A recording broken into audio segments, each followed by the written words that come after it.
नमस्कार दोस्तों, मैं राजकुमार कोटारे आप सभी के लिए कुछ ना कुछ नया लाता रहता हूँ। यहाँ पर देखिए कि मैं आपको क्या सिखाना चाह रहा हूँ। सबसे पहली चीज़, मैंने अभी पिछले वीडियोस में मैंने ये बताया कि हाँ, मुझे इंग्लिश कैसे सीखनी है, मतलब how to prepare yourself for speaking English.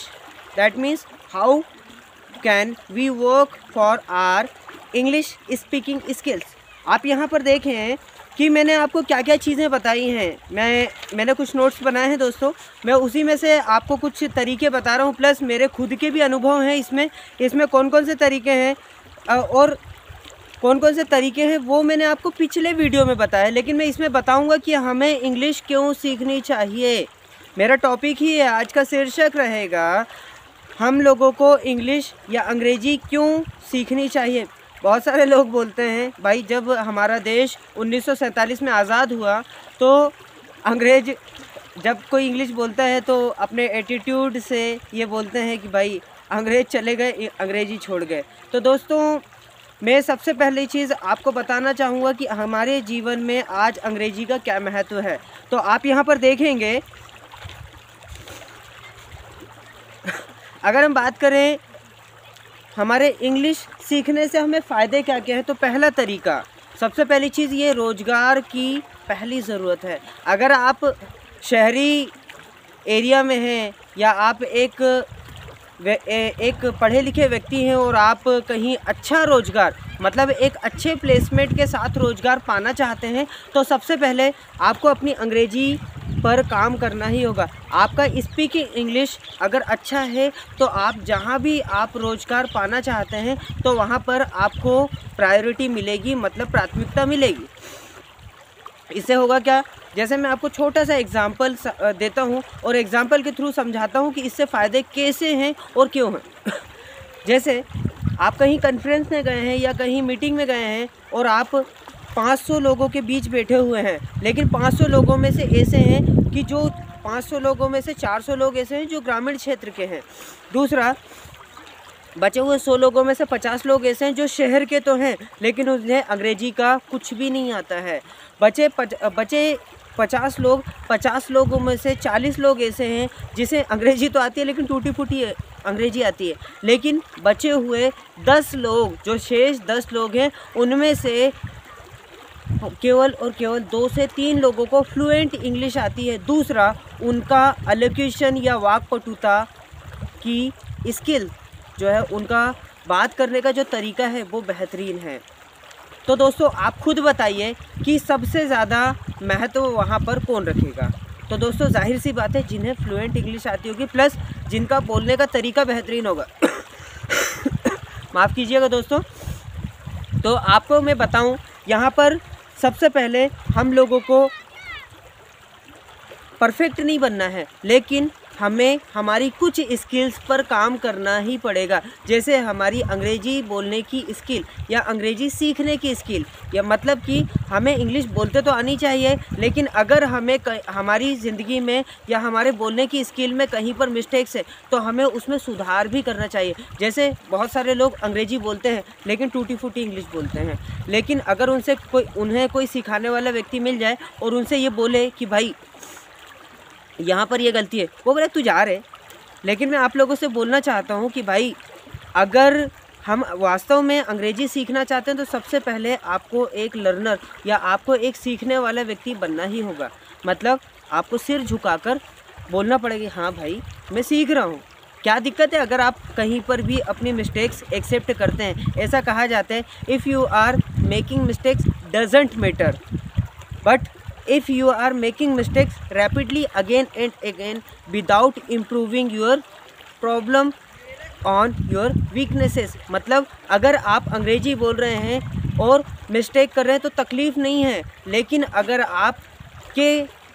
आपकी स्किल को सुधारने के लिए कोई काम करता है और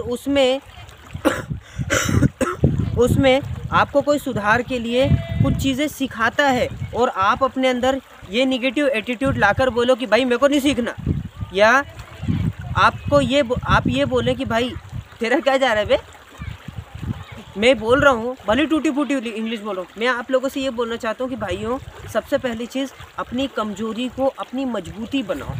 मैंने पहले स्किल आपको बताया, रोज़गार पाने में आपको प्राथमिकता मिलेगी। मतलब आप आसानी से अंग्रेजी अगर जानते हैं तो आपको आसानी से जॉब भी मिलेगी, क्योंकि दोस्तों आज के टाइम में मेहनती लोगों की कम कीमत, लेकिन जो स्मार्ट वर्कर हैं, जो तार्किकता के साथ एक सही सोच रखते हैं, उन लोगों को प्राथमिकता ज़्यादा जल्दी मिलती है। दोस्तों आगे बात करते हैं। मैं आपको पहले बताता हूँ कि आपको रोज़गार क्षेत्र में या रोज़गार के अवसरों में प्राथमिकता शहरी क्षेत्र में क्यों मिलती है। क्योंकि दोस्तों हम अगर भारत की बात करें तो सबसे पहली चीज़, हमारे देश में अलग अलग धर्म के लोग रहते हैं। अलग अलग धर्म के लोग कैसे, आप सभी जानते हैं, हमारे देश में एकतावाद की संकल्पना को प्राथमिकता दी जाती है और यही सबसे ज़्यादा काम की चीज़ है। इसीलिए दोस्तों मैं अपने देश में रहना चाहता हूँ। मैं आपको बताता हूँ, यहाँ पर अगर बात करें तो हमारे देश में अलग अलग धर्म के लोग, जैसे हम बात करते हैं हिंदू, मुस्लिम, सिख, ईसाई, पारसी, बहुत सारे अलग अलग भाषाओं को बोलने वाले, अलग अलग संकल्पनाओं को समझने वाले, अलग अलग दिमाग वाले और अलग अलग प्रोफेशन वाले, अलग अलग पेशेवर लोग यहाँ इस देश में बसते हैं।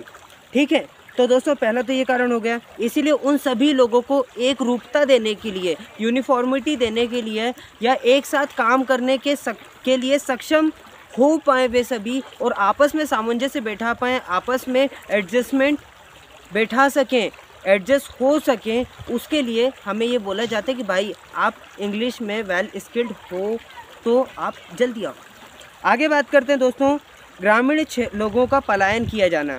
तो दोस्तों अगर हम बात करें गांव के लोगों की, आप लोग खुद जानते हैं कि गांव के लोगों में से 100 में से केवल और केवल 2 से 3% लोग ऐसे हैं जो कि हिंदी में या मानक हिंदी में बात कर पाते हैं या मानक अंग्रेजी में बात करते हैं। मतलब आपको या तो अंग्रेजी बहुत अच्छी आती होगी और या बहुत अच्छी हिंदी, लेकिन अगर बात करें उन 3 लोगों को छोड़कर बाकी बचे 97 लोग, तो उस 97 लोगों में से बहुत कम ही परसेंटेज में लोग ऐसे मिलेंगे जिन लोगों को अंग्रेजी बोलते आएगी बहुत अच्छे से या हिंदी सही ढंग से, वो गांव की भाषा में ही बोलेंगे। जैसे अगर हम बात करें, अगर मैं बात करूं गांव के लोग, तू काई करी रही हो, ये मालवी भाषा में, और निमाड़ी भाषा में भी तम कहीं जा ही रही है। मतलब दोस्तों मुझे ये गांव की भाषा कम आती है, लेकिन हाँ मैं थोड़ी बहुत जानता हूँ। इसी प्रकार से अगर आप यूपी में चले जाएं तो वहाँ पर आपको तुम कहाँ जात हो, तुम क्या करत हो, मतलब ये है भोजपुर की भाषा। तो वहाँ पर क्या है, क्षेत्रीयता का प्रभाव पड़ता है। लेकिन अगर हम बात करें, हमारे देश में ये बोला गया है भारत राज्यों का संघ है, मतलब यहाँ पर राज्य के हिसाब से देश को नहीं बांटा गया है, यहाँ पर बांटा गया है देश को एकतावाद की संकल्पना से जोड़ते हुए। आगे बात करते हैं दोस्तों, तो विदेशियों का आवागमन और निवेश। अगर हम बात करते हैं हम अगर बात करें, एक टूरिस्ट गाइड हैं या टूरिस्ट गाइड के प्रोफेशन को अपनाना चाहते हैं तो हमारे लिए इंग्लिश इज़ मस्ट। अगर हम बात करें इंग्लिश सीखने की, तो हम लोगों को बेहतरीन ढंग से इंग्लिश बोलते आनी ही चाहिए, क्योंकि जब भी आप टूरिस्ट गाइड का आप डिप्लोमा ले रहे हैं तो दोस्तों आपको कोई एक एक्स्ट्रा भाषा आनी ही चाहिए। उससे फ़ायदा ये होगा कि आप टूरिस्ट गाइड के तौर पर आप बहुत अच्छे से काम कर पाएंगे। प्लस आप जो टूरिस्ट आते हैं, मतलब विदेश से जो नागरिक आते हैं, उन लोगों की भाषाओं को आसानी से समझ पाए। क्योंकि दोस्तों सीधी सी बात है, अगर जैसे बात करें 3 लोग हैं मैं आपको छोटे से उदाहरण से समझाता हूँ। 3 लोग हैं, ये स्पेनिश जानता है, ये हिंदी जानता है और ये व्यक्ति इन दोनों की भाषाओं को जानता है। तो ये लोग कम्युनिकेशन या आपस में बात कैसे कर पाएंगे। मतलब अगर हम बात करें भारत की, तो ये हिंदी जानता है, मैंने आपको पहले ही बताया, और ये जो है ये स्पेनिश जानता है, और ये इन दोनों भाषाओं को जानने के साथ साथ अंग्रेजी जानता है, और ये दोनों भी अंग्रेजी जानते हैं। तो दोस्तों ये तीनों आपस में तालमेल किस में बैठा पाएंगे, हिंदी में, स्पेनिश में या इंग्लिश में? तो दोस्तों सीधी सी बात है, अंग्रेजी में। और अगर हम बात करें अंग्रेजी की तो ये एक अंतर्राष्ट्रीय भाषा है। दोस्तों अगर हम बात करें अंतर्राष्ट्रीय भाषा की तो अंतर्राष्ट्रीय भाषा का मतलब ये होता है कि जिसे देश के अंदर भी मान्यता प्राप्त है और देश के बाहर भी। इसी प्रकार से बात करें यूएनओ, यूनाइटेड नेशन ऑर्गेनाइजेशन, वहाँ भी अंग्रेजी को मान्यता प्राप्त है। इसीलिए दोस्तों अंग्रेजी को मैं थोड़ा सा महत्व देता हूँ। अपनी मातृभाषा को नहीं छोड़ा है मैंने, लेकिन मातृभाषा के साथ साथ मैं अपनी देश की अंग्रेजी भाषा जो ब्रिटिश राज करके गए थे उसकी भाषा को भी महत्व देता हूँ, क्योंकि हमें पूरी दुनिया से जुड़ना है यार। नहीं तो विवेकानंद क्यों कहते हैं अमेरिका में जाके मेरे भाइयों और बहनों। आगे बात करते हैं दोस्तों। तो देखिए यहाँ पर ये तो मैंने आपको बताया टूरिज़्म, इसी के अलावा अंतर्राष्ट्रीय पहचान के लिए। तो दोस्तों अगर हम अंतर्राष्ट्रीय तौर पर अगर हमारा बिजनेस बाहर भी, देश से बाहर फैला हुआ है या अलग अलग राज्यों में फैला हुआ है, तो उन सभी लोगों से, जो अलग अलग भाषा के लोग हैं, उन सभी लोगों से तालमेल बैठाने के लिए भी हमें इंग्लिश का सीखा जाना ज़रूरी है। हम इंग्लिश सीखें। अगली बात करें सरकारी विभागों में प्राथमिकता। दोस्तों आज अगर हम बात करें कॉम्पिटिटिव एग्ज़ाम्स की, तो सभी कॉम्पिटिटिव एग्ज़ाम्स में हम लोगों को ग्रामेटिकली इंग्लिश आनी ही चाहिए। तो दोस्तों अगर हम इंग्लिश स्पीकिंग कोर्स से जुड़े हुए हैं या अंग्रेजी सीख चुके हैं या हमारी स्पीकिंग इंग्लिश स्किल बेहतरीन है, तो हमें सबसे पहले यहाँ पर काम करना होगा हमारी ग्रामेटिकल एजुकेशन पर भी। आंटी आप रुक जाइए, ठीक है। यहाँ पर देखिए सरकारी विभागों में प्राथमिकता। तो दोस्तों अगर आपको अंग्रेजी आती है तो आप वहाँ पर कॉम्पिटिटिव एग्ज़ाम देते टाइम आप खुद वहाँ पर सीख पाएंगे कि हाँ आपको, जैसे हम वहाँ पर 25 क्वेश्चंस पूछे तो उसमें से आप 20 क्वेश्चंस भी आप सही कर गए तो आपके मार्क्स, तो आपका स्कोरिंग तो बेहतरीन हो जाएगा ना। आप कट ऑफ में सीधे अंदर आ जाएंगे, मतलब आप सिलेक्शन की प्रोसेस के लिए आप खुद एलिजिबल हो पाएंगे। आगे बात करते हैं दोस्तों। अब ये तो शहरी क्षेत्र में रोजगार के अवसरों में प्राथमिकता हो गई। इसी के अलावा आत्मविश्वास में बढ़ोतरी। दोस्तों जिसको इंग्लिश आती है, मतलब जो बाइलिंगुअल है या द्विभाषाई है, मतलब कि एक से ज़्यादा भाषाएं जानता है, वो सीधी सी बात है उसके अंदर कॉन्फिडेंस ज़्यादा होगा, क्योंकि वो ज़्यादा लोगों से बात कर पाएगा, मतलब कि वो सामंजस्य बैठा पाएगा दूसरे लोगों से। इसी प्रकार से बात करें संचार, तो दोस्तों इसी में संचार आ जाता है। मतलब अगर आपकी अंग्रेजी अच्छी है तो आप एक से ज़्यादा लोगों से बात कर पाएंगे। इसी प्रकार से बात करें हम रीडिंग स्किल, अगर आप बात करें मार्केटिंग फील्ड की, तो वहाँ पर अलग अलग प्रकार के और अलग अलग मानसिकता वाले लोगों से बात करनी पड़ती है। तो वहाँ पर आपको जो है, आपकी अंग्रेजी अच्छी है तो आप प्रोडक्ट के बारे में, जैसे मैंने यहाँ पर उत्पाद बोला, अगर मैं आपसे बोलता हूँ उत्पाद तो आप नहीं समझ पाओगे। इसी प्रकार से अगर मैं बोलता हूँ उत्पादन तो आप नहीं समझ पाओगे। हो सकता है समझ भी जाओ, लेकिन ज़्यादातर लोगों के साथ ये होगा कि वो नहीं समझ पाएंगे। अगर मैं बोलता हूँ प्रोडक्ट तो आप आसानी से समझ पाओगे कि उसका मतलब क्या है। अगर मैं बात करता हूँ भाई तेरा आज का रूटीन क्या है, मतलब मैंने आज का तो बोला, लेकिन उसके बीच में मैंने क्या किया, रूटीन शब्द। अगर मैं आपसे बोलता हूँ आपकी दैनिक दिनचर्या क्या है, तो आप नहीं बता पाएंगे। इसी प्रकार से आगे बात करते हैं दोस्तों प्रेजेंटेशन, रिपोर्ट राइटिंग। तो दोस्तों अगर हम बात करें, आज अगर आप किसी कारपोरेट जॉब से जुड़े हुए हैं या किसी कारपोरेशन से जुड़े हुए हैं, तो वहाँ पर जब भी आपको प्रेजेंटेशन देना होता है तो आपको इंग्लिश वर्ड ही या इंग्लिश टर्म्स ही अपनी स्किल में ऐड करनी ही पड़ती, जोड़ना पड़ती है। तो दोस्तों इसलिए भी इंग्लिश ज़रूरी है। इसी प्रकार से बात करें रिपोर्ट राइटिंग, अगर आपको कहीं किसी संस्था में आपको कोई एप्लीकेशन देनी है तो दोस्तों ज़्यादातर आज अंग्रेजी को ही प्राथमिकता दी जाती है। जैसे हम बात करें बेंगलुरु या आप बात करें दिल्ली या बात करें बॉम्बे की, तो जितनी भी, अगर आपका बेटा अंग्रेजी मीडियम या सीबीएसई पैटर्न बेस्ड स्कूल से जुड़ा हुआ है तो वहाँ पर आपकी इंग्लिश बेहतरीन होनी चाहिए, क्योंकि वहाँ पर जो भी है, अगर जैसे यहाँ पर आज बात करें इंग्लिश मीडियम वाले स्कूल्स में कोई भी पेरेंट है तो वो अपने बच्चों को वहाँ पर पढ़ाना चाहता है। क्यों? क्योंकि आज भाई अंग्रेजी को ही ज़्यादा प्राथमिकता दी जा रही है। ठीक है, आगे बात करें दोस्तों बीपीओ, ठीक है। टेलीकॉम से रिलेटेड ये टर्म है। जैसे हम बात करते हैं, माफ़ करना अगर गलत हो तो आप सुधार करके बता सकते हैं, मुझे कमेंट बॉक्स में बता सकते हैं। बीपीओ की बात करें तो बीपीओ जैसे टेलीकॉम की बात करें तो वहाँ पर इंटरनेशनल कॉल्स वगैरह आती है, तो वहाँ पर भी आपकी इंग्लिश अच्छी है तो आपको प्राथमिकता मिल जाएगी, प्लस सैलरी भी अच्छी मिलेगी। इसी प्रकार से बात करें दोस्तों तो एंटरप्रेन्योर की पहली पसंद, तो दोस्तों अलग अलग कंपनीज़, विदेशी कंपनीज़ भी जब कॉलेज में जॉब ऑफ़र करती हैं या प्लेसमेंट के लिए आपको कॉल करती हैं तो आपकी अंग्रेजी अच्छी है तो आपको प्राथमिकता ज़रूर मिलेगी। इसी प्रकार से इंटरनेट पर ज़्यादातर कंटेंट जो है आपको अंग्रेजी में मिलेगा दोस्तों। तो जैसे हम बात करते हैं, आप अगर इंटरनेट या गूगल पर आप अपना कंटेंट सर्च करते हैं तो आप देखेंगे कि अंग्रेजी में अगर आप सर्च कर रहे हैं तो आपको बहुत सारी PDF फाइल मिल जाती हैं, बहुत सारा अलग अलग टाइप का कंटेंट मिल जाएगा अंग्रेजी में। दोस्तों ये बहुत काम की चीज़ है। इसी प्रकार से बात करें विदेशों में यात्रा, हो सकता है आपको वीज़ा वगैरह अप्लाई करने जाना हो कहीं पर भी, या जैसे हम बात करते हैं आप कहीं विदेश घूमना पसंद करते हैं तो दोस्तों वहाँ पर भी आपको अपनी आपकी कम्युनिकेशन स्किल अगर अच्छी है, आपका एलोकेशन क्वालिटी या आपकी वाक्पटुता बहुत बेहतरीन है तो आप वहाँ पर आप अपनी स्किल के थ्रू अपना काम कर सकते हैं।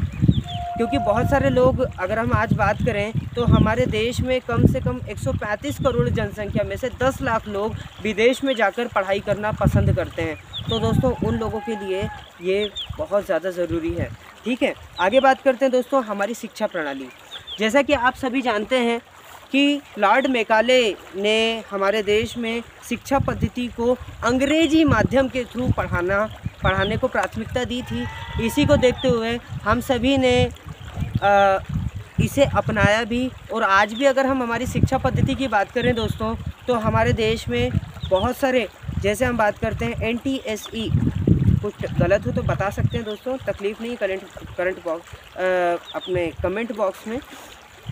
दूसरा अगर हम बात करें सबसे पहली चीज़ CBSE, ठीक है, CBSE हो गया। जितने भी राज्य बोर्ड हैं, जैसे हम यहाँ पर बात करते हैं, यहाँ जो MP बोर्ड है, UP बोर्ड है, राजस्थान बोर्ड है, उत्तराखंड बोर्ड है, तो अलग अलग टाइप के जितने भी हमारे राज्य हैं वहाँ पर सभी को एक रूपता से जोड़ने के लिए CBSE बोर्ड लाया गया। दोस्तों क्यों लाया गया आप खुद सोचिए, यहीं पर हमें सब चीज़ों का निचोड़ मिल जाता है दोस्तों। एक रूपता लाने के लिए हम सभी एक दूसरे से लड़े ना, एक दूसरे से बात कर सकें। हम जैसे 1947 से पहले अगर हम ये पता करना चाहें कि भाई हमारा देश जल्दी आज़ाद क्यों ना हो सके, तो उसका एक कारण ये भी था दोस्तों, एक रूपता का न होना। तो दोस्तों हम सभी को एक दूसरे से जुड़कर रहना है और हम सभी आपस में अपने देश के अखंड भारत के सपने को पूरा करने के लिए भी एक दूसरे से जुड़ें और अंग्रेजी सीखें, और दोस्तों हिंदी को भी महत्व दें क्योंकि ये हमारी राष्ट्रीय भाषा है, ये हमारी मातृभाषा है। दोस्तों अगर आपको लगता है कि हाँ मुझे आप कोई सजेशन देना चाहते हैं तो आप मेरे व्हाट्सएप नंबर नोट कर सकते हैं 8085839565। हिंदी में बात करें तो 8085839565। इसी प्रकार से आप मेरा फेसबुक पेज भी देख सकते हैं सीखने के लिए, जीतेगा इंडिया, JEETEGA स्पेस इंडिया। तो दोस्तों आप सभी ने मुझे सुना उसके लिए धन्यवाद। अगर कोई सजेशन देना चाहते हैं तो आप मुझे कमेंट बॉक्स में दे सकते हैं। अगर आपको लगता है कि हाँ मुझसे बात करनी है तो आप मेरे व्हाट्सएप नंबर पर आप मुझे अपने सजेशंस दे सकते हैं। जय हिंद, जय भारत।